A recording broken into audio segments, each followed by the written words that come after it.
ये आपका आज का संपादकीय पाठ है। और देखिए, संपादकीय पाठ आपको प्रीलिम्स में, मुख्य परीक्षा में जब आप लोग आंसर राइटिंग करते हैं, निबंध लिखते हैं, तो काफी महत्वपूर्ण यहाँ से पॉइंट आप लोगों को मिल जाते हैं और इंटरव्यू में भी ये आपको फायदा पहुंचाते हैं। इस तरह के जितने आर्टिकल मिला करें, अच्छे अच्छे जो सिविल सर्विस की डिमांड के हिसाब से लिखे गए हों, उन्हें जरूर आप लोग पढ़ा करिएगा। एक सामान्य जानकारी भी आप लोगों को यहाँ से मिलती है। केवल कठोर कानून पर्याप्त नहीं है। ये बात आप लोगों से हमेशा कहते रहते हैं कि केवल कानून बना देना या कोई योजना ले आना पर्याप्त नहीं होता है, वो कितने लागू हो पा रहे हैं ये मायने रखता है। तो आप देखिए, प्रतियोगी परीक्षाओं में गड़बड़ी और पर्चा लीक होने के मामले में पहले भी सामने आए थे, लेकिन इस बार जिस तरह राष्ट्रीय परीक्षा एजेंसी यानी कि एनटीए की ओर से कराई जाने वाली कई परीक्षाओं और विशेष रूप से मेडिकल कॉलेजों में प्रवेश परीक्षा यानी कि नीट में कदाचार एवं अव्यवस्था ने गंभीर रूप ले लिया, वह चिंता की बात है। और वास्तव में परीक्षाओं की विश्वसनीयता पर संदेह पैदा होना राष्ट्रीय चिंता का विषय है। सरकार ने कुछ तत्कालिक कदम उठाए। एनटीए के उच्चाधिकारी को हटाया गया।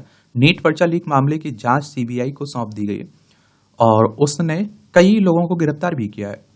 और आप देखिए, इसमें क्या, प्रतियोगी परीक्षाओं के प्रश्न पत्र लीक होने से रोकने के लिए एक नया कानून भी लागू किया गया। लेकिन क्या ये कदम छात्रों और अभिभावकों की परेशानी दूर कर सकेंगे? ये सभी कदम संतोष की बात हो सकते हैं, लेकिन यह कवायद मात्र रोग के लक्षणों का उपचार करना है और मूल समस्या कहीं अधिक गहरी है, जिसे राजनीति से ऊपर उठकर देखने की जरूरत है। और इसलिए और भी क्योंकि राज्य सरकारों की ओर से आयोजित प्रतियोगी परीक्षाओं के प्रश्न पत्र भी लीक होते रहते हैं और उनमें भी आप देखिए लाखों छात्र प्रभावित हुए हैं। संसद में सभी दलों के जिम्मेदार नेताओं को मिलकर इस पर विचार करना चाहिए और इस विषय को दलीय राजनीति की उठापटक से अलग रखकर गहन मंथन से ही समाधान मिल सकेगा। और इसमें सत्ता पक्ष और प्रतिपक्ष दोनों को गंभीरता दिखानी होगी। सभी दलों को, विशेषकर सत्तारूढ़ दल को, देश के सबसे गंभीर प्रश्नों पर दलबंदी के घेरे से उठकर विचार विमर्श की मर्यादा बनानी चाहिए और शिक्षा और संस्कृति ऐसे ही विषय हैं। देखिए, एनटीए की बात करें तो 2017 में स्थापना हुई थी निष्पक्ष परीक्षाएं करवाने के लिए, लेकिन वही सवालों के घेरे में है। और सीबीआई की बात करें तो सेंट्रल ब्यूरो ऑफ इन्वेस्टिगेशन की बात हो रही, केंद्रीय अन्वेषण ब्यूरो, इसका हेडक्वार्टर कहाँ देखने को मिलेगा? नई दिल्ली में। 1 अप्रैल 1963 में इसकी स्थापना हुई थी। और देखिए, कम से कम निष्पक्ष पेपर होना चाहिए, परीक्षाएं निष्पक्ष होना चाहिए। कम से कम बच्चों को, उनके अभिभावकों को भरोसा तो रहे कि अगर वो ईमानदारी से मेहनत करते हैं तो उनका सिलेक्शन हो जाए, वरना आप देखिए एक नेगेटिव छवि जाती है, उनका मनोबल कमजोर होता है। शिक्षा परीक्षा एवं प्रतिभाओं का चयन, प्रशिक्षण और सुयोग्य युवाओं को उचित स्थान देना देश के प्रत्येक वर्ग के हित में है। और सभी दलों के छोटे बड़े नेताओं, कार्यकर्ताओं के बाल बच्चे, संबंधी, मित्र, पड़ोसी भी इससे प्रभावित होते हैं। अतः हर हाल में ऐसी समस्याओं को दलबंदी का मुद्दा बनाना बुद्धिमानी नहीं है। शिक्षा को राष्ट्रीय महत्व का विषय मानना इससे जुड़ी समस्याओं के वास्तविक और पुख्ता समाधान के लिए एक पूर्व निर्धारित शर्त जैसा है। इतने बड़े स्तर पर और तरह तरह की प्रतियोगी परीक्षाओं का आयोजन एक ही केंद्रीय एजेंसी से कराने में तमाम समस्याएं जुड़ी हैं और देश भर में हजार लोगों की भागीदारी से इनका आयोजन होता है। यदि ऐसे कार्यों में किसी पवित्रता की भावना ना हो तो तरह तरह के निस्वार्थी लोग इसे भी अन्य व्यापार धंधों की तरह एक लाभ का व्यवसाय भर मान लेते हैं। सैकड़ों परीक्षा केंद्रों में से यदि 2-4 जगह भी कदाचार हुआ तो असंख्य छात्रों के परिश्रम, प्रतिभा और विश्वास के साथ खिलवाड़ होता है और इस प्रकार यह एक आम सामाजिक चरित्रहीनता का मामला भी बनता है, जिसे केवल कठोर कानून के भरोसे ठीक करने का प्रयास कारगर नहीं हो सकेगा। बाबा साहब डॉक्टर भीमराव अंबेडकर ने देश के संविधान के लोकार्पण के अवसर पर बहुत सारगर्भित टिप्पणी की थी। उन्होंने कहा था कि कैसा भी उत्तम संविधान या विधान क्यों ना बना लिया जाए, उसका परिणाम उन लोगों की चरित्र और योग्यता पर निर्भर करेगा जो उसे लागू करेंगे और करवाएंगे। और इस अमृत वचन को हमारे नेताओं, नीति निर्माताओं को सदैव गांठ पर बांधकर रखनी चाहिए और उन्हें समझना होगा कि हर महत्वपूर्ण स्थान, संस्थान, एजेंसी के कार्य तभी उत्तम स्तर के होंगे जब सर्वोत्तम एवं सुयोग्य व्यक्तियों को उनकी जिम्मेदारी दी जाए और इसका शिक्षा क्षेत्र में सर्वाधिक ध्यान रखना आवश्यक है और जिससे अंततः सभी अन्य क्षेत्र स्वतः प्रभावित होते हैं। विदेश में भारत की छवि भी इससे जुड़ी है, क्योंकि देश में भी अच्छी स्कूली शिक्षा, बेहतर उच्च शिक्षा, उत्तम प्रशिक्षण की संस्थाएं से ही हर क्षेत्र को अपने अधिकारी एवं कर्मचारी मिलते हैं। इसलिए हमें और सतर्क रहना होगा। और शिक्षा क्षेत्र को पवित्र क्षेत्र मानकर ही हमारे नेताओं और अधिकारियों को काम करने की जरूरत है। इसे राजनीतिक गुटबाजी, निजी स्वार्थ अथवा दल या फिर संगठन के स्वार्थ साधन से मुक्त करना समय की आवश्यकता है। और यही वह बिंदु है जहां सत्ता पक्ष और प्रतिपक्ष को सच्ची उदारता और राष्ट्रीय भावना रखने की अपरिहार्य आवश्यकता है। आशा करें कि संसद में जब इस विषय पर बहस हो तब सबके बीच यह भावना दिखे कि हमारे नेताओं नीति नियंताओं को कम से कम शिक्षा के क्षेत्र को स्वार्थी राजनीति, संकीर्णता और लोभ से मुक्त रखने का प्रण लेना चाहिए। यह लाखों बच्चों, युवाओं, उनके अभिभावकों के विश्वास की रक्षा करने का विषय है और नेता इस पर सच्ची भावना दिखाएंगे तो पूरे समाज को भी बल मिलेगा। शिक्षा के क्षेत्र में सक्रिय धंधेबाजी, दलालों आदि पर अंकुश लगाना आवश्यक ही नहीं अपितु अनिवार्य भी हो चला है। शिक्षा का विषय केंद्र राज्य संबंधों से भी जुड़ा हुआ है। शिक्षा और संस्कृति के मामले विकेंद्रित रखने पर विचार होना चाहिए। भारत जैसे विशाल देश में हर चीज को विकेंद्रीकरण करके गुणवत्ता की गारंटी सुनिश्चित करना कठिन है। अतः हर क्षेत्र और विभाग के विशिष्ट संस्थानों में कार्यभार बांटकर गुणवत्ता सुनिश्चित करने और आदर्श बनाकर दिखाने को प्रोत्साहन देने पर विचार करना चाहिए। और इसे खाना पूरी नहीं अपितु अच्छी शिक्षा, अच्छी परीक्षा, अच्छा प्रशिक्षण और अच्छे शिक्षकों व्यवस्थापकों को सम्मानित करने का भी ध्यान करना चाहिए और इससे अच्छे परिणाम मिल सकते हैं। और इस पूरे प्रसंग में दुनिया के अग्रणी देशों के मानक और आदर्श चलन से भी सीखना उपयोगी हो सकता है। विकेंद्रीकृत व्यवस्था से ही दुनिया के देशों में विश्व प्रसिद्ध शैक्षणिक, तकनीक और प्रबंधन संस्थान बने और उनका विस्तार हुआ। दूसरी ओर आप देखिए, कम्युनिस्ट देशों में हर चीज का केंद्रीकरण करने से अधिकांश क्षेत्रों में गुणवत्ता चौपट हुई थी। अतः हमारे नेताओं और नीति निर्माताओं को देश विदेश के सच्चे गुड़ियों और विशेषज्ञों से सलाह लेकर शिक्षा क्षेत्र की विभिन्न समस्याओं का समाधान करना चाहिए और इसमें जल्दबाजी या फिर त्वरित समाधान की अधीरता से बचना चाहिए। लेखक जेएनयू में प्रोफेसर एंड डीन के साथ भारतीय उच्च अध्ययन संस्थान के अध्यक्ष भी रहे हैं। और देखिए, आप सोचिए कि अगर इस तरह से अगर धांधली करके अगर वो एडमिशन ले लेते हैं या परीक्षा में पास हो जाते हैं, कुछ बन जाते हैं, तो वो भी वहां जाकर भ्रष्टाचार को ही जन्म देंगे। इसमें कोई दो राय नहीं होनी चाहिए। और शिक्षा देखिए सबकी मूलभूत जरूरत है, तो मैं कहता हूं कम से कम शिक्षा को तो दलीय राजनीति, इस तरह के राजनीतिक षड्यंत्रों से, भ्रष्टाचार से दूर ही रखा जाए। संसद की गरिमा बचाने की कठिन चुनौती, तो पूरे देश की जनता ने बड़ा भरोसा जताते हुए अपने प्रतिनिधियों को चुनकर 18वीं लोकसभा में भेजा है ताकि वे सांसद के रूप में देश की भलाई के लिए नीति एवं नियम बनाए, उसे लागू कराने और जनजीवन को सुरक्षित तथा खुशहाल बनाए। संसद की सदस्यता की शपथ लेते समय सांसदगण इन सब बातों को ध्यान में रखने की कसम भी खाते हैं। कहना ना होगा कि देश की संसद लोकतंत्र के वैचारिक शिखर और देश की संप्रभुता को रेखांकित करती है और इसलिए इसकी गरिमा बनाए रखना सभी सांसदों का मूल कर्तव्य बन जाता है। और आप देखते हैं कि इसके लिए जनप्रतिनिधियों से यह अपेक्षा होती है कि वे संसद की बैठकों में नियमित भाग लें, अपना आचरण शुद्ध एवं व्यवस्थित रखें और व्यर्थ की बयानबाजी की जगह सार्थक एक तरह से बहस करेंगे। और एक तरह से आप देखिए, वहां बहस करने के लिए ही कोई नियम कानून ला रहे हैं तो उस पर दोनों तरफ से कोई अगर कमी है तो विपक्ष बताए, उसमें सुधार करने की बात हो, ये सब होना जरूरी भी है। और इसलिए संसद तक पहुंचने पर उनको सिर्फ और सिर्फ आम जनता की नुमाइंदगी ही करनी चाहिए, यही उनका फर्ज भी बनता है। लोकसभा की सदस्यता 5 साल की और राज्यसभा की 6 साल की होती है। संसद के 3 भाग होते हैं, राज्यसभा, लोकसभा और राष्ट्रपति, ठीक है। और इस अवधि के दौरान सांसदों से अपना लोक दायित्व निभाना अपेक्षित होता है। संसद के बजट और मानसून और शीतकालीन 3 मुख्य सत्र होते हैं।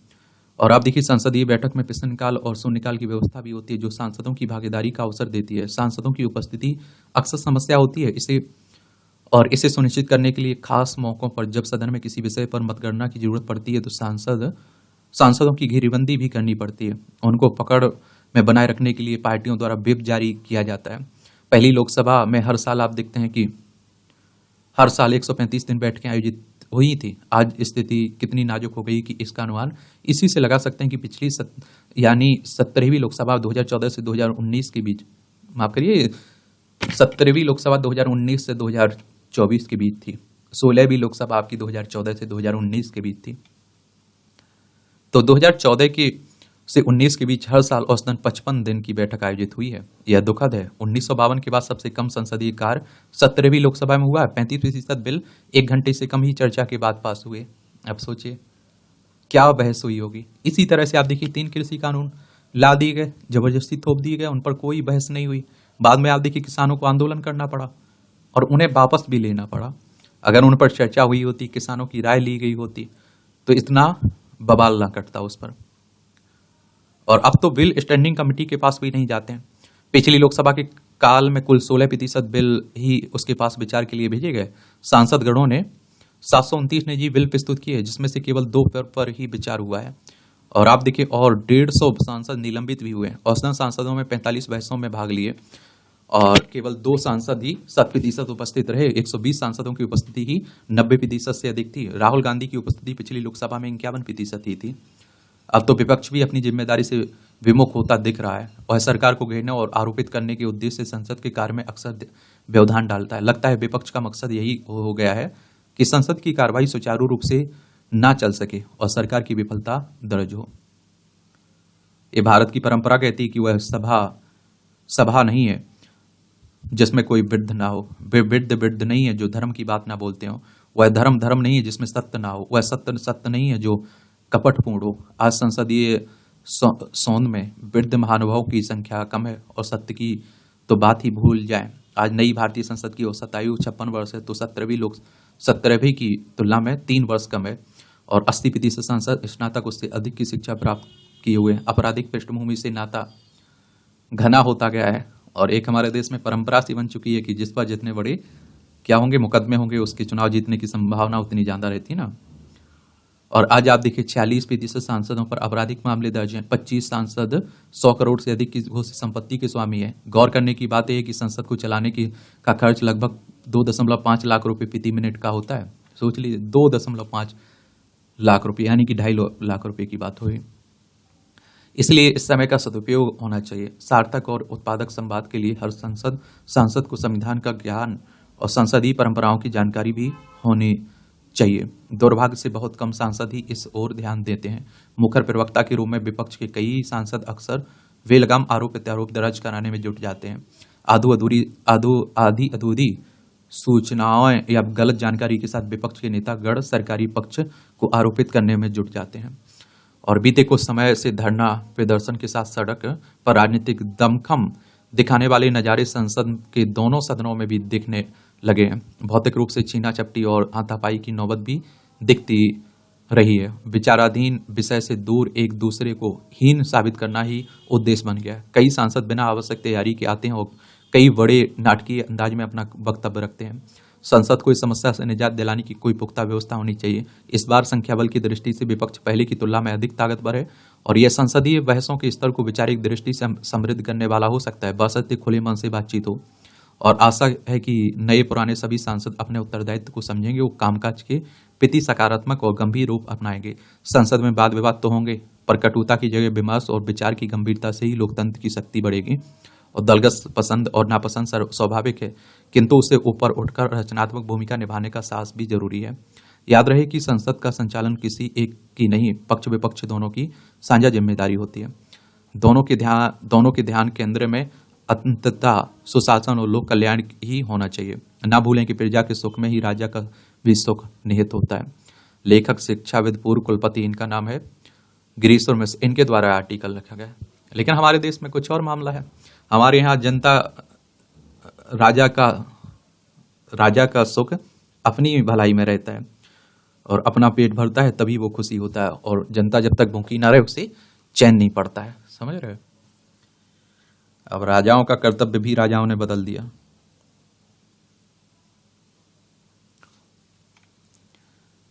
ये आप देखेंगे, शक्ति का स्रोत मन। इस संपूर्ण संसार में यदि सर्वाधिक शक्तिशाली कोई है तो वह है मन। मन को किसी ने देखा नहीं है, किंतु मन के अंदर शक्तियों का अपार भंडार विद्यमान है। एक सूक्ति है कि मन के हारे हार, मन के जीते जीत। मन के अंदर असीम संभावनाएं विद्यमान है।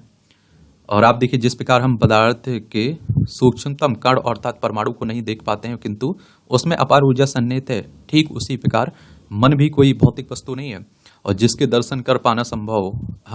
मन हमारे भौतिक शरीर से समृद्ध एक ऐसा भाग है जिसका केवल अनुभव किया जा सकता है। मन की स्थिति के बिना शरीर का अस्तित्व भी पूर्णतः अर्थहीन होता है और मन को शरीर का सारथी कहा गया है, और क्योंकि शरीर पूर्णतः मन के अधीन हो रहता है, यह मन की शक्तियों का ही परिणाम है कि शरीर के बड़े बड़े लक्ष्यों को सिद्ध कर लेता है। अनेक ऐसे कारक हमारे चहुदिश विद्यमान रहते हैं जो मन को सदैव पतन की ओर अग्रसर करने के लिए प्रवृत्त होते हैं। बाह्य संसार, विभिन्न प्रकार के अनुभव, विषम परिस्थितियां, विभिन्न प्रकार के आवेग एवं भाव इत्यादि कुछ ऐसे ही कारक हैं, किंतु इन सभी कारकों के प्रभाव को आत्मबल की सहायता से निष्क्रिय किया जा सकता है। और आप देखते हैं कि आत्मबल से युक्त मन संसार का सर्वशक्तिमान अस्त्र है। आत्मबल को जगाने के लिए हमें अनावश्यक बाह्य तत्वों के फंदे से स्वयं को बाहर निकालना होगा। इसके लिए आप देखते हैं कि आवश्यक है कि हम अपना पूर्ण ध्यान स्वयं पर केंद्रित करें। ऐसा होने पर बाह्य कारक जो हमें विचलित करने का प्रयास करते रहते हैं हमारे ऊपर लेस मात्र प्रभाव भी नहीं डाल पाएंगे। हमें मन की शक्ति को पहचानते हुए अपने प्रत्येक लक्ष्य को मन के हवाले करके अपने आत्मबल का स्तर निरंतर ऊपर उठाने का प्रयास करते रहना चाहिए। ऐसा होते ही हम अपने जीवन में एक आप देखिए अभूतपूर्व परिवर्तन देखेंगे। बड़ा इंटरेस्टिंग कॉलम लिखा जाता है, दिलचस्प कॉलम रहता है, पढ़ा करिएगा। व्यर्थ का शोर शराबा। तो लोकसभा चुनाव के बाद संसद का विशेष सत्र जिस तरह समाप्त हुआ है, उससे सत्ता पक्ष विपक्ष के बीच टकराव की आशंका बढ़ गई है। और इस टकराव से केवल संसद की गरिमा ही प्रभावित नहीं होगी, बल्कि संसदीय कामकाज को सही तरह से संचालित करना भी कठिन होगा। और इसके आसार इसलिए दिख रहे हैं क्योंकि पिछले 2-3 दिनों में लोकसभा और फिर राज्यसभा में एक नहीं अनेक निराशाजनक और संसद की गरिमा गिराने वाले दृश्य देखने को मिले हैं। चूंकि इस बार लोकसभा में कांग्रेस उसके सहयोगी दलों अपनी संख्या बल बढ़ाने में समर्थ रहे, इसलिए इसकी पूरी संभावना थी कि विपक्ष कहीं अधिक उत्साहित रहेगा, लेकिन इसकी आशा कमी थी कि यह उत्साह अनावश्यक आक्रामकता के रूप में नजर आएगा, और दुर्भाग्य से ऐसा ही नजर आया है। और इसकी शुरुआत तभी हो गई जब लोकसभा में नेता प्रतिपक्ष के रूप में राहुल गांधी ने अपने पहले ही संबोधन में पक्ष को विभिन्न मुद्दों पर कटघरे में खड़ा करने की कोशिश की।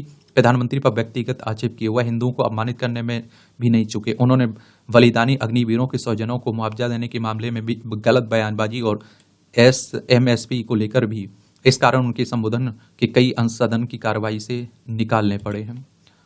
और क्या करने पड़े हैं? निकालने पड़े हैं।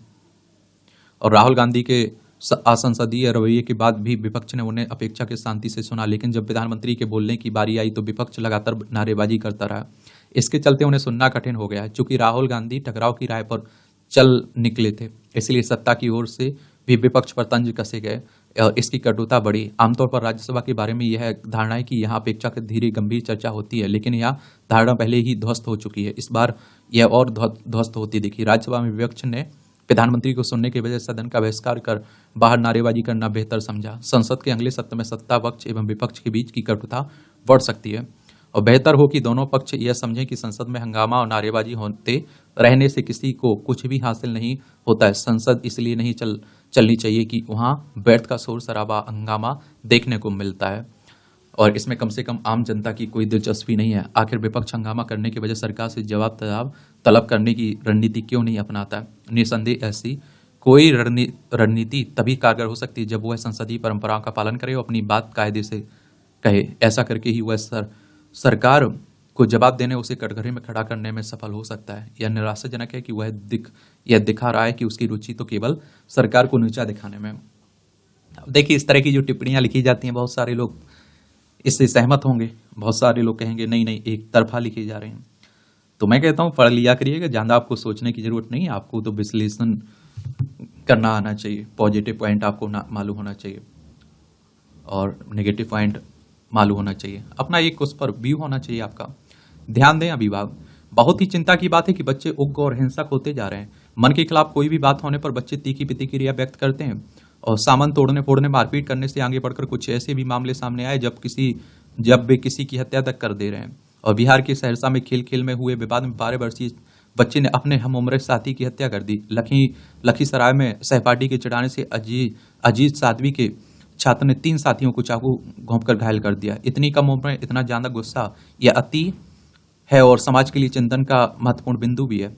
अब समाज के लिए तो बहुत कुछ सोचने का है, लेकिन कहाँ सोच पा रहे हैं। किसी भी बच्चे के लिए उसकी पहली पाठशाला उसका घर होता है और प्रथम गुरु उसके माता पिता होते हैं। माता पिता भी आजकल आप देखिए बच्चों को मिलने का, उनसे सिखाने का, शिक्षा देने का टाइम कहाँ है। जाहिर तौर पर बच्चे अगर हिंसक हो रहे हैं तो उनके माता पिता भी इसके लिए दोषी हैं। भागती दुनिया, दौड़ती दुनिया में अभिभावक बच्चों पर सही से नजर नहीं रख रहे हैं, उनके साथ समय नहीं बिता पा रहे हैं। दिन रात हाथ में मोबाइल पकड़े बच्चे अपनी दुनिया में खोए रहते हैं। एआई की दुनिया में वह एक बार मोबाइल पर अपनी पसंद की चीज देखते नहीं है कि फिर उसी अनुरूप वीडियो और रील्स मोबाइल पर आते हैं। आपने भी ये देखा होगा कि आप जिस तरह की वीडियो पसंद करते हैं उसी तरह के सजेशन में आने लगते हैं। मन मुताबिक दुनिया का नशा ऐसा है कि अगर अभिभावक टोका टोकी कर रहे हैं तो बच्चे उन्हें अपना दुश्मन समझने लगते हैं। यहाँ से बच्चों की खींच बढ़ती है और मन से इतर कुछ भी होना बच्चे बर्दाश्त नहीं करते हैं और हिंसक आप देखते हैं कि रूप अख्तियार कर लेते हैं। जरूरी कि हम बच्चों को समझाएं, उनके साथ वक्त बिताएं, खेलें, उन्हें आउटडोर गेम खेलने को प्रेरित करें। इसके साथ ही वे किसके साथ उठते बैठते हैं, क्या करते हैं, इस पर भी नजर रखें। बच्चों का मन गीली मिट्टी की तरह होता है, कुम्हार की तरह अभिभावक को उसे सही आकार देने की जरूरत है। इसके साथ ही स्कूल में शिक्षकों को भी बच्चों को संयम का पाठ पढ़ाना चाहिए और उनकी आप देखिए गतिविधियों पर नजर रख अभिभावक को सचेत करना चाहिए। पहले आप देखिए दादा दादी, नाना नानी सब हमारे परिवार में ज्वाइंट हुआ करते थे, एकल परिवार हो गया। अब सोचिए कि नाना नानी की वो कहानियां, वो संस्कार, वो शिक्षा मिल ही नहीं पा रही है। माँ बाप को टाइम नहीं है काम से और इसी का ये परिणाम देखने को मिलता है।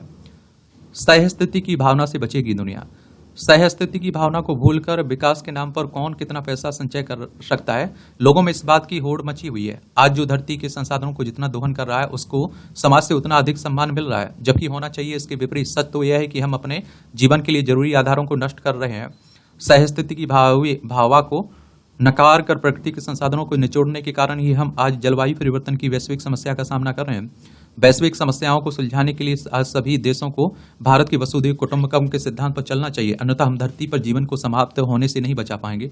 वसुधैव कुटुंबकम का अर्थ है विश्व एक परिवार है। यह प्राचीन भारतीय विचार है जो सार्वभौमिक भाईचारे और एकता की भावना को बढ़ावा देता है। वसुधैव कुटुंबकम का दर्शन हमें याद दिलाता है कि हम सभी एक दूसरे से जुड़े हैं। यह हमें अपने पड़ोसियों और दुनिया भर के लोगों के प्रति दया और करुणा के साथ व्यवहार करने के लिए प्रेरित करता है।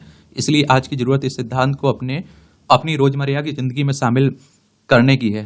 तभी हम धरती को जीवन के लायक बना पाएंगे और जो देश विकसित या समृद्ध हैं उनको आगे आकर इसको अपनाना चाहिए। वसुधैव कुटुंबकम के सिद्धांत की आवश्यकता इसलिए भी है क्योंकि आज दुनिया बहुत ज्यादा बटी हुई है। स्पष्ट है कि ये मेरा कहने वाले बहुत छोटा सोच रखते हैं।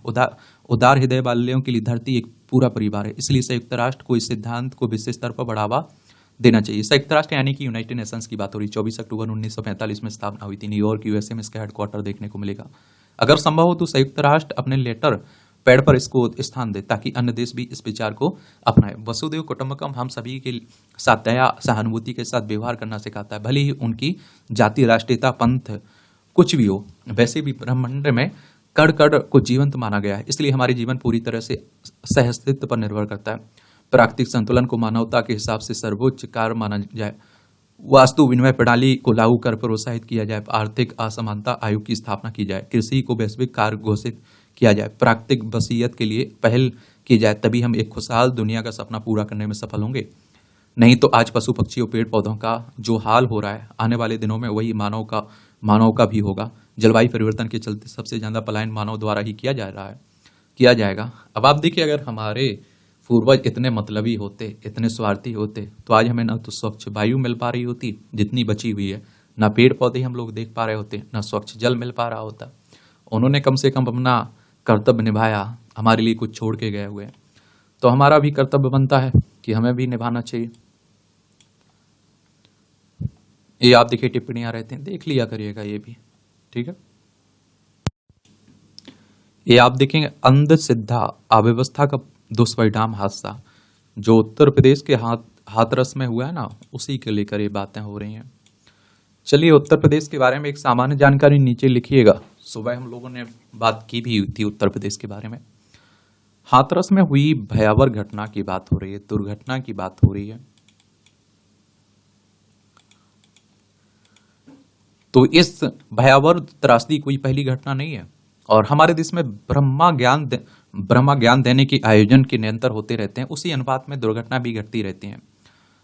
तीर्थ स्थलों की आवाजाही में होने वाली वाहन दुर्घटनाओं में भी बड़ी संख्या में लोग हर साल काल के गाल में समा जाते हैं। आजकल राजनेताओं और फिल्म जगत की बड़ी हस्तियों द्वारा बाबाओं की शरण में जाने से आम आदमी यह सोचने लगा कि ब्रह्मा और भविष्य की इन अलौकिक ज्ञाताओं के पास वाकई अदृश्य शक्तियां नियंत्रण में हैं। लिहाजा आज कई बाबा अपने प्रवचन के लिए लाखों की भीड़ जुटा लेते हैं और भीड़ उम्मीद से ज्यादा हो जाती है और प्रशासन प्रबंधन में अक्सर चूक जाता है और फलता भगदड़ में ही सैकड़ों लोग मारे जाते हैं।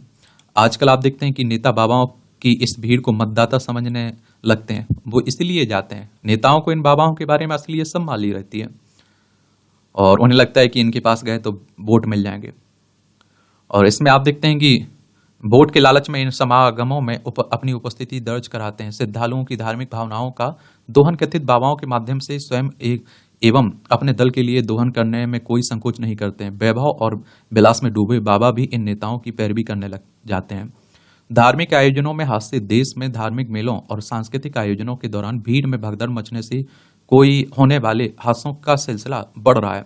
वर्ष 2018 में अमृतसर में रावण दहन के दौरान वहां निकट में गुजर रही रेल की पटरी पर बड़ी संख्या में लोग खड़े थे, जिन्हें एक ट्रेन से ने कुचल दिया, जिसमें आप देखिए 61 लोग मारे गए थे। सीधी सीधी यह प्रशासनिक लापरवाही थी। ऐसे में आवश्यकता शीर्ष न्यायालय के उस निर्देश का पालन करने की है जिसमें इस प्रकार की दुर्घटनाओं को रोकने के लिए राष्ट्रव्यापी नीति बनाने का उल्लेख है। और आप देखिए वस्तुतः धर्म स्थल हमें इस बात के लिए प्रेरित करते हैं कि हम कम से कम आत्मा अनुशासन का परिचय दें, किंतु इस बात की परवाह आयोजकों और प्रशासनिक अधिकारियों को नहीं होती है। इसलिए उनकी जो सजगता घटना के पूर्व सामने आनी चाहिए वह अक्सर देखने में नहीं आती है। लिहाजा आजादी के बाद से ही राजनीतिक और प्रशासनिक तंत्र उस अनियंत्रित स्थिति को काबू करने की कोशिश में लगा रहता है जिसे वह समय पर नियंत्रित करने की कोशिश करता तो हालात बेकाबू ही नहीं हुए होते। और विराट रूप लेते आयोजन, हमारे धार्मिक आध्यात्मिक आयोजन विराट रूप लेते जा रहे हैं। कुंभ मेलों में तो विशेष पर्वों के अवसर पर एक दिन में 1 करोड़ से भी अधिक लोग एक निश्चित समय के बीच स्नान करते हैं। दरअसल भीड़ के अनुपात में यातायात और सुरक्षा के इंतजाम देखने में नहीं आते हैं, जबकि शासन प्रशासन के पास पिछले पर्वों के आंकड़े होते हैं और बावजूद लापरवाही बरतना हैरान करने वाली आप देखते हैं कि बात है। जबकि कुंभ या अन्य मेलों में जितनी भीड़ पहुंचती है और उसके प्रबंधन के लिए जिस प्रबंध कौशल की जरूरत होती है उसकी दूसरे देशों के लोग कल्पना भी नहीं कर सकते हैं। इसलिए हमारे यहाँ लगने वाले मेलों के प्रबंधन की सीख हमें विदेशी साहित्य और प्रशिक्षण से नहीं ले सकते हैं, चूंकि दुनिया के किसी अन्य देश में किसी एक दिन और विशेष मुहूर्त के समय लाखों करोड़ की भीड़ जुटने की उम्मीद ही नहीं की जा सकती है। बावजूद हमारे नौकरशाह भीड़ प्रबंधन का प्रशिक्षण लेने खासतौर से यूरोपीय देश जाते हैं। प्रबंधन के ऐसे प्रशिक्षण विदेशी और सैर सपाटे के बहाने और इनका वास्तविकता से कोई संबंध नहीं होता है। ऐसे प्रबंधनों के पाठ हमें स्वयं अपने देशज ज्ञान और अनुभव से लिखने होंगे।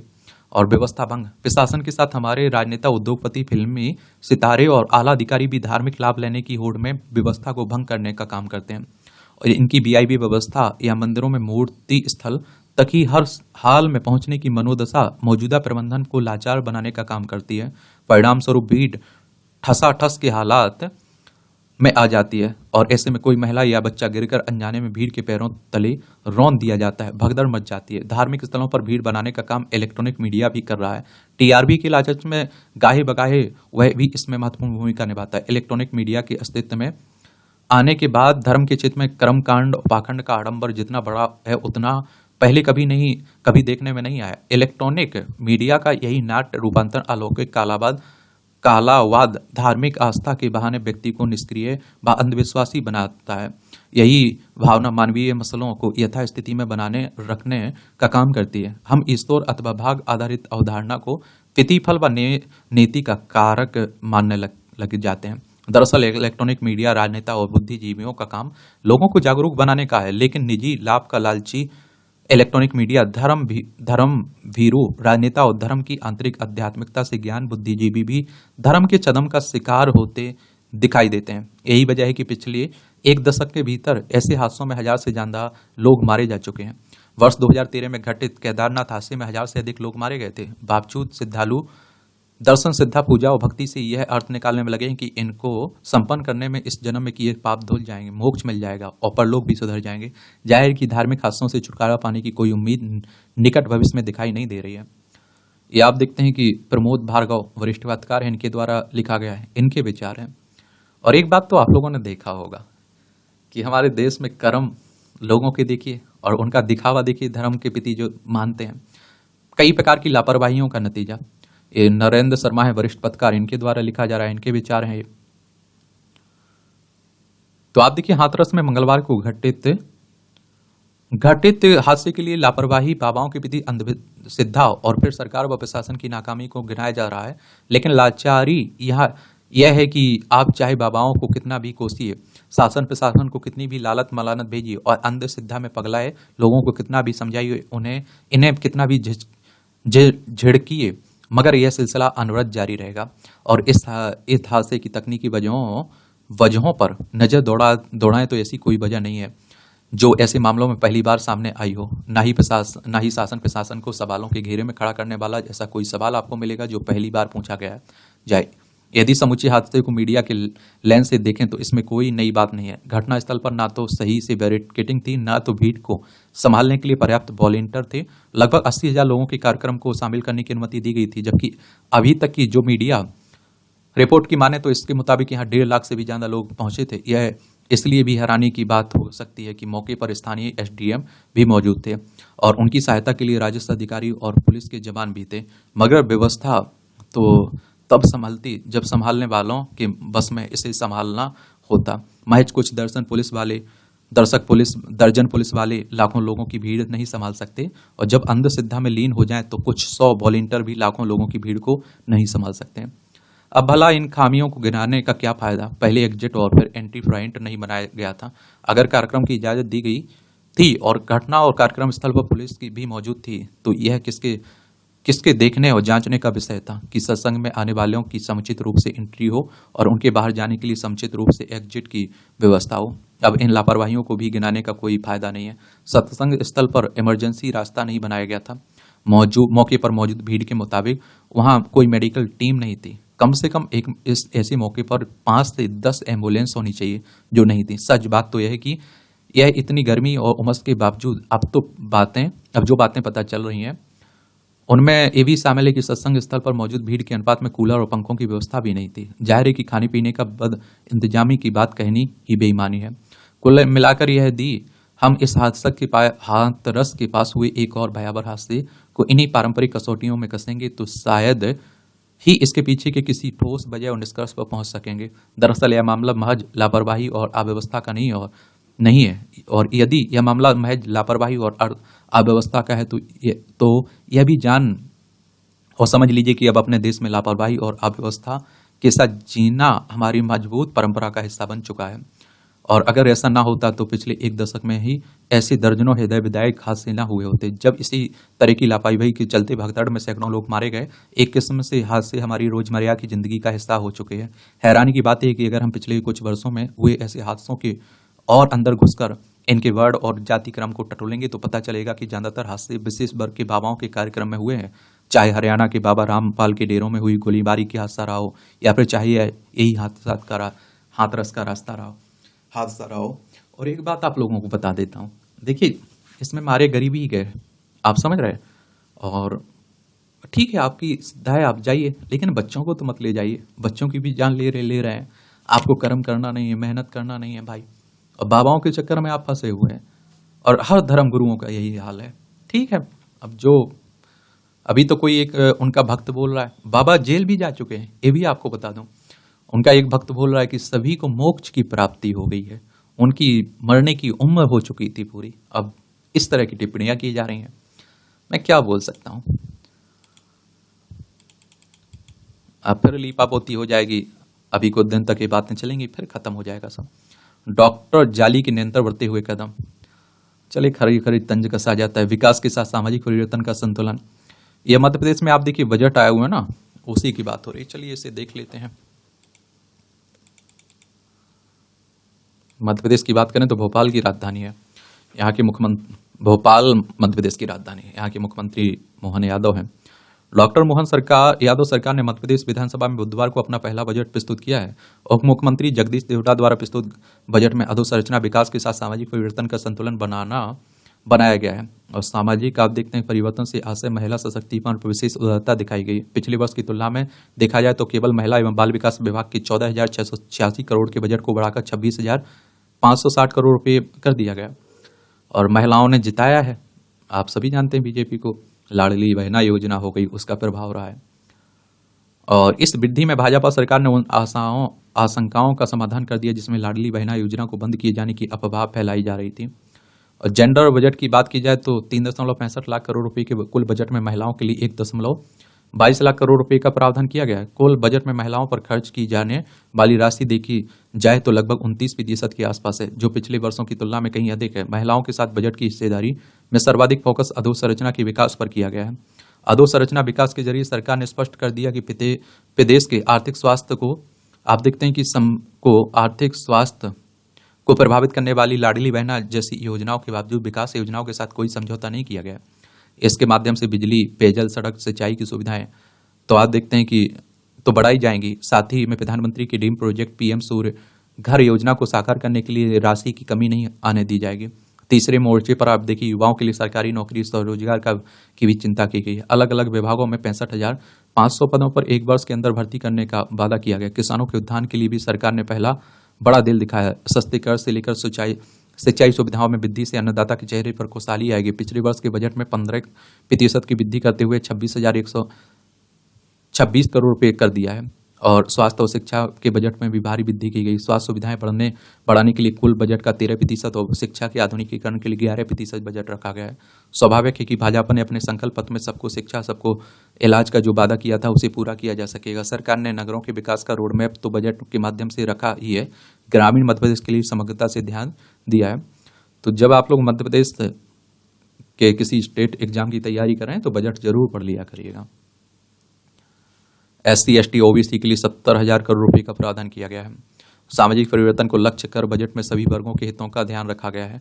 अनुसूचित जनजाति वर्ग के लिए 40,000 करोड़ रुपए रखे गए। इसी तरह अनुसूचित जाति वर्ग के लिए 28,000 करोड़ रुपए का आप देखते हैं कि प्रावधान है। पिछड़े वर्ग, अल्पसंख्यक कल्याण एवं विमुक्त, घुमंतु और अर्ध घुमंतु समुदाय के लिए 1704 करोड़ रुपए आवंटित किए गए। सामाजिक सुरक्षा पर सरकार का ध्यान है। डिप्टी सीएम जगदीश देवड़ा ने यह भी स्पष्ट किया कि भाजपा ने विधानसभा चुनाव और राज्यसभा चुनाव में जो वादे किए थे वे हम 5 वर्ष में पूरे करेंगे। लोकसभा की बात हो रही, बजट में एक बड़ा वर्ग नहीं दिखा, वह है सरकारी कर्मचारी पेंशनर्स का। केंद्र सरकार के कर्मचारियों से यह वर्ग 4% डीए कम कर पा रहा है, लेकिन सरकार ने इस वर्ग के लिए स्पष्ट नहीं किया उन्हें कब तक डीए की किस्त मिलेगी। हालांकि डिप्टी सीएम देवगौड़ा के 2.25 घंटे के बजट भाषण में लगभग 100 मिनट यानी कि 1.5 घंटे से भी अधिक समय तक विपक्षी दल कांग्रेस के सदस्य शोर मचाते रहे। उन्होंने यह सुनना भी उचित नहीं समझा कि सरकार ने जनता के लिए किस क्षेत्र के लिए कितनी राशि दी है। जाहिर है कि जब बजट पर चर्चा होगी तब भी कांग्रेस खाली हाथ ही रहेगी। बजट साफ है कि जब बजट भाषण नहीं सुने तो संशोधन या कटौती के बारे में क्या प्रस्ताव दे सकेंगे। और आप देखिए विपक्ष बजट की परंपरा के विरुद्ध जाकर नर्सिंग घोटाले में तत्कालीन चिकित्सा शिक्षा मंत्री विश्वास सारंग का इस्तीफा मांग रहा है। और विपक्ष की यह शोर शराबे की कमजोर रणनीति ही कही जाएगी कि मंगलवार को दिन भर बहस के बाद भी वह बजट भाषण को सुनने के बजाय ये व्यवधान उत्पन्न करने उतारा है। और इसमें विधानसभा अध्यक्ष का बड़प्पन भी सराहनीय है, जिन्होंने विपक्ष को कई बार समझाया कि वे शांतिपूर्ण बजट भाषण सुने। और इतना ही नहीं, बजट भाषण के बाद जब संसदीय कार्य मंत्री कैलाश विजयवर्गीय ने सर्वसम्मति के साथ निंदा प्रस्ताव लाया तो विधानसभा अध्यक्ष ने उसे स्वीकार करने की जगह विपक्ष द्वारा किए गए व्यवधान को अनुचित बताते हुए आलोचना की। चलिए, मध्य प्रदेश में कितनी विधानसभा सीटें हैं बताइए। राजनीति मर ठीक हो तो कर्ज भी उतरे, ये हिमाचल प्रदेश के संदर्भ में लिखा जा रहा है। ये आप देखिए, रिडल लेकर घी पीने की उक्ति साकार देखना है तो हिमाचल प्रदेश की ओर देखिए। पहाड़ी राज्यों में कर्ज के पहाड़ पर हिमाचल प्रदेश से इस वर्ष की समाप्ति तक करीब 95,000 करोड़ रुपए के साथ शीर्ष पर अपने तमाम अभाव के साथ खड़ा होगा। दूसरे स्थान पर ये आप देखिए 89,466 करोड़ रुपए के साथ उत्तराखंड, फिर आप देखिए 26,000 करोड़ के साथ त्रिपुरा, और उसके बाद आप देखते हैं कि अन्य राज्य हैं। यह वही प्रदेश है जहाँ 16 वित्त आयोग के अध्यक्ष डॉक्टर अरविंद पनगड़िया हाल ही में आए थे और 90 स्लाइड्स पर आधारित कंगाल राज्य की अर्जी सुनकर गए। डॉक्टर पनगड़िया कह गए कि हिमाचल प्रदेश का प्रस्तुतिकरण अच्छा है, किंतु राजनीतिक दलों में निःशुल्क बांटने की होड़ चिंताजनक है कि हमारी सरकार आई तो हम देंगे, ये हमारी आई तो ये दे देंगे, उसी की बात हो रही। और सरोकार पुरानी पेंशन योजना पर भी व्यक्त किया गया। हिमाचल प्रदेश हरित आवरण पर भी वह विचार करेंगे। हरियाली का जिक्र चला तो इस बार के जंगलों की आग भी याद आई और गत वर्ष की बरसात के घाव अब तक सूखे नहीं है और इस बार फिर बादलों ने घूरना गरजना आरंभ कर दिया और महत्वाकांक्षी कीरतपुर मनाली 4 लेन पर पंडों के पास से बहुचर्चित कैंची मोड़ वाला सड़क का सीना फट गया। और हाल में शिमला में आरंभिक बरसात के बाद आए मलबे में 3 वाहन अटक गए थे। सब जानते हैं कि अभी पानी के साथ इम्तिहान और भी है, लेकिन हिमाचल प्रदेश इस समय सबसे चर्चित घटनाक्रम यह सब नहीं है, वह है 3 उपचुनाव। ये उपचुनाव ना पहले और ना अंतिम है। चलिए उसी की बात हो रही है, ये देख सकते हैं आप लोग, राजनीति की बात हो रही। पढ़ना हुआ करे तो पढ़ लिया करिएगा, नहीं पढ़ना है तो मत पढ़ा करिएगा, जैसी इच्छा हो। इसकी PDF टेलीग्राम पर डाल देता हूँ, वहाँ से डाउनलोड कर लिया करिएगा। तो ये दैनिक जागरण का संपादकीय पाठ है।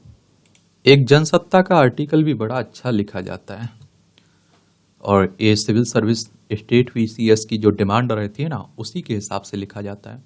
पांव पसारता नशे का जहरीला धंधा, और इसमें आप देखते हैं कि युवा पीढ़ी भी आ रही है, बच्चे भी आ रहे हैं। तो पिछले दिनों तमिलनाडु के कल्लाकुरिची जिले में जहरीली शराब पीने से 63 से ज्यादा लोगों की मौत हो गई, और 135 से ज्यादा लोगों को अस्पताल में भर्ती कराना पड़ा। सरकार ने मामले की जांच CBCID को सौंप दी, और अवैध शराब विक्रेता सहित 4 लोगों को गिरफ्तार किया गया। उनके पास से जब्त की गई करीब 200 लीटर अवैध शराब की जांच में सामने आया कि उसमें घातक मेथनॉल मौजूद था। उत्तरी तमिलनाडु के ही मरक्कनम मधुरांतकम में 2023 में भी जहरीली शराब से कई जिंदगियों को लिया था। तब भी जांच से पता चला था कि औद्योगिक मेथनॉल को अवैध चुलाई कुटीर उद्योग में भेजा जा रहा है, और जहरीली शराब का अवैध कारोबार देश भर में फल फूल रहा है, जिसमें पुलिस की भूमिका सदा संदिग्ध रही है। हालांकि कभी कभार छापेमारी कर जिस प्रकार शराब तस्करों से बड़ी मात्रा में अवैध शराब बरामद होती है, उससे स्पष्ट होता है कि जहरीली शराब का अवैध धंधा ताकतवर लोगों के संरक्षण में ही तेजी से फल फूल रहा है। इसी वर्ष 22 मार्च को पंजाब के संगरूर में जहरीली शराब पीने से 22 लोगों की मौत हो गई थी। पंजाब तो वैसे भी नशाखोरी के लिए बदनाम रहा है। वह 31 जुलाई 2020 को तरन तारण में अवैध शराब पीने से 102 लोगों की मौत हो गई थी, जबकि खडूर साहब के फंडोरी गोला गांव में आप देखिए 48 लोगों की आंखों की रोशनी चली गई थी। देश के विभिन्न राज्यों में लोग अक्सर अवैध रूप से बनाई जाने वाली नकली शराब पीकर मौत के मुंह में समा जाते हैं, लेकिन प्रशासन की भूमिका प्रायः ऐसे अवैध धंधों में लिप्त होने पर शिकंजा कसने के बजाय दिखावे के तौर पर कार्रवाई करने तक ही सीमित रहती है। और चिंता का विषय यह है कि देश की सरकारों के लिए कभी आप देखते हैं यह कभी कोई बड़ा मुद्दा नहीं बनता है, ना ही कभी यह चुनावी मुद्दा बनता है। जहरीली शराब पीने के कारण अक्सर लोगों के मौत के मुंह में सामने की खबरें सुर्खियां बनती हैं, लेकिन कुछ दिन हो हल्ला मचने के बाद सब शांत हो जाता है, और इस अवैध गोरख धंधे पर लगाम कसने के कोई गंभीर प्रयास प्रशासन द्वारा नहीं किए जाते हैं। जहरीली शराब पीने से हर वर्ष बड़ी संख्या में लोगों की मौत होती है और सैकड़ों परिवार उजड़ जाते हैं। इसलिए राज्य सरकारें इस अवैध कारोबार को लेकर अपने दायित्वों से मुंह नहीं मोड़ सकती। लोकसभा में एक प्रश्न के उत्तर में कुछ समय पूर्व तत्कालीन केंद्रीय गृह राज्य मंत्री ने बताया कि भारत में 2016 से 2020 के बीच अवैध और नकली शराब पीने से 6,172 लोगों की मौत हुई थी। आंकड़ों के मुताबिक 2016 में 1054, 2017 में 1510, 2018 में 1365, 2019 में 1296, 2020 में 947 लोगों की मौत अवैध और नकली शराब पीने से हुई है। अवैध और नकली शराब से मध्य प्रदेश में सबसे ज्यादा 1214 मौतें हुई। इसके बाद कर्नाटक 909, तीसरे नंबर पर पंजाब 725 और हरियाणा में 476 लोग। उत्तर प्रदेश में इस दौरान 291 लोगों की मौत हुई थी, और उन 5 वर्षों में देश की राजधानी दिल्ली में 94 लोगों की मौत हुई थी, जबकि शराबबंदी वाले राज्य गुजरात बिहार में उस दौरान क्रमशः 50 और 21 लोग मारे गए थे। और आप देखिए वर्षवार आंकड़े देखें तो राष्ट्रीय अपराध रिकॉर्ड ब्यूरो की रिपोर्ट के अनुसार 2021 में जहरीली शराब के कारण देश भर में 782 लोगों की आप देखते हैं कि मौत हुई थी। सबसे ज्यादा उत्तर प्रदेश में 137, पंजाब में 127, मध्य प्रदेश में 108, कर्नाटक में 104, झारखंड में 60 और राजस्थान में 51 मौतें हुई। कोरोना काल के दौरान 2020 में देश भर में जहरीली शराब से 947 लोगों की जान गई थी, जिसमें मध्य प्रदेश में सर्वाधिक 214, झारखंड में 139, पंजाब में 133, कर्नाटक में 99, छत्तीसगढ़ में 67 लोगों ने जान गंवाई। 2019 में 1296 लोगों की मौत हुई। सबसे ज्यादा 268 लोगों की मौत कर्नाटक में, पंजाब में 191, मध्य प्रदेश में 190, छत्तीसगढ़ झारखंड में 115, असम में 98, राजस्थान में 88 लोगों ने दम तोड़ा।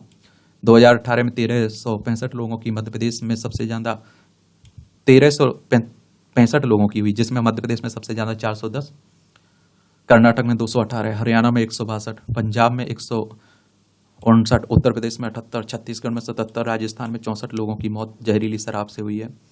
कच्ची शराब आमतौर पर गुड़, पानी, यूरिया आदि से बनाई जाती है, जिसमें कई ऐसे रसायन भी इस्तेमाल किए जाते हैं जो स्वास्थ्य के लिए बेहद खतरनाक होते हैं। इसे लंबे समय तक रखने से कई बार इसमें कीड़े पैदा हो जाते हैं जो शराब को जहरीली बना देते हैं। देसी शराब बनाने के लिए सामान्यतः गन्ने या खजूर का रस, शक्कर, सोरा, महुआ के फूल, जौ, मकई, सड़े हुए अंगूर, आलू, चावल, खराब संतरे आदि का इस्तेमाल होता है।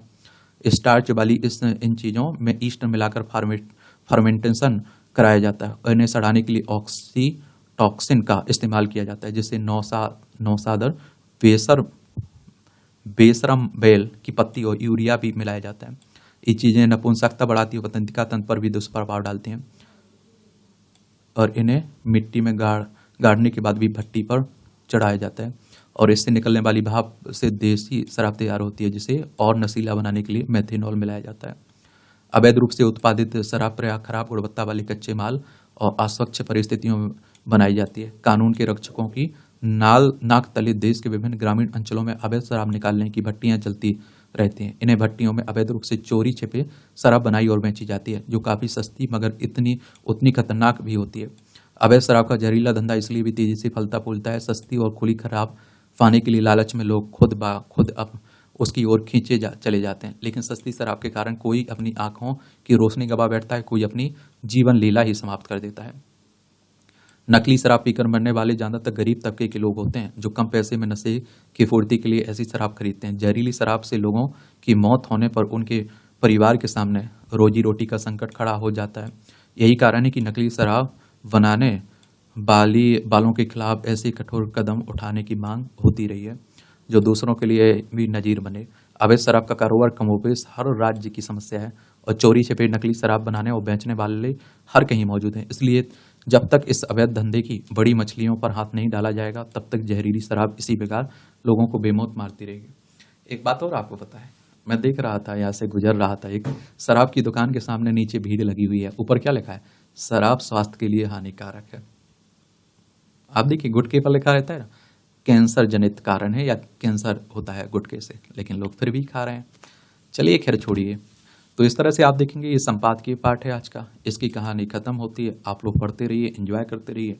आपका मेरे लिए कोई सवाल हो, सुझाव हो तो आप लोग जरूर बताया करिएगा। ठीक है, धन्यवाद।